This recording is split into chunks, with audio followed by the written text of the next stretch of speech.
Hi friends, welcome to Zeenat's world. இன்றைக்கி நம்ம சேனலில் கோல்கேட் பேஸ்ட்டை வச்சு உங்களுக்கு ஒரு 3 டிப்ஸ், யூஸ்ஃபுல்லான டிப்ஸ் சொல்லி தரப்போகிறேன். ஃபஸ்ட்டு டிப் என்னென்னா, நம்ம கிச்சனுக்கு யூஸ் பண்ணுற இந்த கேஸ் லைட்டர் பாருங்கள், எண்ணெய் இந்த அழுக்கெல்லாம் பட்டு ஒரே எண்ணெய் பிசுக்காக இருக்குது.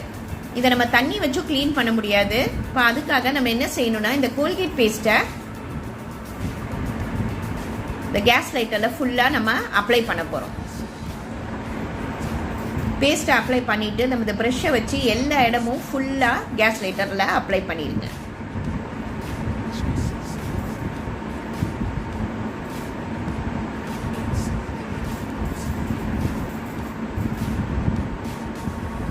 இப்போ நம்ம இதை ஃபுல்லாக அப்ளை பண்ணிவிட்டு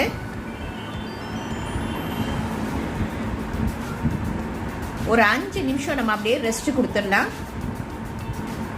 5 மினிட்ஸ் கழிச்சுட்டு ஒரு ஈர துணியை வச்சு நம்ம தொடச்சி எடுத்துட்டோன்னா அந்த எண்ணெய் பிசுக்கெல்லாம் எங்கே போச்சுன்னே தெரியாது. இங்கே பாருங்கள், புது லைட்டர் மாதிரி ஆயிடுச்சு. எவ்வளோ க்ளீன் ஆயிடுச்சு பாருங்கள், ஷைனிங்காக இருக்குது. 5 நிமிஷத்தில் நம்ம இந்த பேஸ்ட்டை வச்சு அவ்வளோ க்ளீன் பண்ணியாச்சு. வீக்லி ஒன்ஸ் நம்ம இந்த கேஸ் லைட்டரை இந்த மாதிரி க்ளீன் பண்ணோன்னா கேஸ் லைட்டர் நல்லா க்ளீனாக இருக்கும். கண்டிப்பாக இந்த டிப் உங்களுக்கு யூஸ்ஃபுல்லாக இருக்கும்னு நினைக்கிறேன். ட்ரை பண்ணி பார்த்துட்டு கமெண்ட்டில் சொல்லுங்கள்.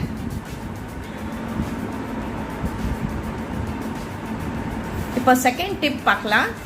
இங்கே பாருங்கள், இந்த வெள்ளி காப்பு எவ்வளோ கருத்து போய் கிடக்கு. நம்ம வெளியே கொடுத்து இதை காசை கொடுத்து பாலிஷ் பண்ணணும்னு அவசியம் இல்லை, வீட்லேயே நம்ம பாலிஷ் பண்ணிடலாம்.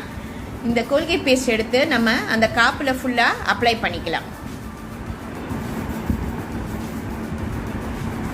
இப்போ இந்த ப்ரெஷ்ஷை வச்சு நம்ம காப்பில் ஃபுல்லாக அந்த பேஸ்ட்டை அப்ளை பண்ணுங்கள். உள்ளேயும் வெளியவும் எல்லா இடமும் நல்லா அப்ளை பண்ணிடணும்.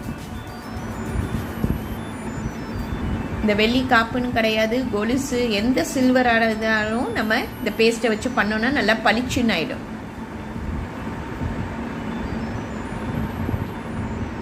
இப்போ இதை எல்லா இடமும் நல்லா அப்ளை பண்ணியாச்சு. இப்போ இதை ஒரு 5 மினிட்ஸ் நம்ம ரெஸ்ட் கொடுத்துடலாம். இப்போ ஒரு பவுலில் க்ளீன் வாட்டர் எடுத்துக்கலாம். இப்போ நம்ம இந்த ப்ரெஷ்ஷை வச்சு ஒரே வாட்டி இதை நல்லா தேய்ச்சி விட்டுடலாம்.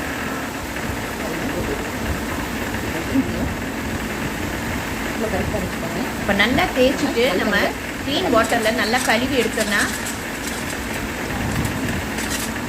பளிச்சு நாயிரம் எப்படி இருக்குது பாருங்கள். கருப்பாக இருந்த இந்த வெள்ளி காப்பு இப்போ எப்படி பலன்னு புதுசாக இருக்குது பாருங்கள், எவ்வளோ ஷைனிங் அடிக்குது. கண்டிப்பாக இந்த டிப் உங்களுக்கு யூஸ்ஃபுல்லாக இருக்கும்னு நினைக்கிறேன். ட்ரை பண்ணி பார்த்துட்டு சொல்லுங்கள். 3வது டிப் என்னென்னா, கண்ணாடியை நம்ம என்ன தான் தொடச்சி வச்சாலும் புதுசாக வாங்கின கண்ணாடி மாதிரி இருக்காது. அதுக்கு நம்ம என்ன செய்யணும்னா, இந்த பேஸ்ட்டை இந்த கண்ணாடியில் ஃபுல்லாக அப்ளை பண்ணிடுங்க. ஒரு இடம் விடாமல் நம்ம ஃபுல்லாக அப்ளை பண்ணிடலாம். ஒரு 5 மினிட்ஸ் அப்படியே இருக்கட்டும்.